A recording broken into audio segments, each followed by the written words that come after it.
जागतिक घडामोडीमुळे गेल्या काही दिवसात सोन्यासह चांदीच्या किमती गगनाला भिडल्यामुळे खरेदी करणाऱ्या ग्राहकांना मोठा फटका बसला आहे। मात्र आता खरेदीदारांसाठी एक दिलासा देणारी बातमी आहे।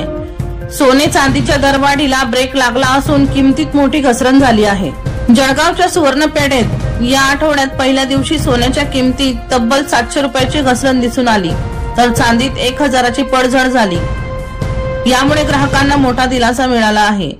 इराण इस्रायलमध्ये युद्ध भडकण्याची शक्यता कमी झाल्याने जागतिक गुंतवणूकदारांनी इतरत्र मोर्चा वळवला आहे। त्यामुळे सोने आणि चांदीच्या किमतीत घसरण झाली आहे।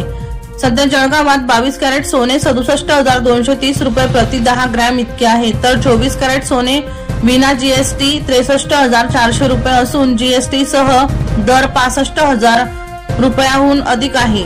दुसरीकडे चांदीच्या दरात काल 1000 रुपयाची घसरण झाली असून यामुळे आता चांदीचा 1 किलोचा दर विना जीएसटी 83,000 रुपयावर आला आहे। दीपक राठोड यांचा रिपोर्ट DR न्यूज जळगाव।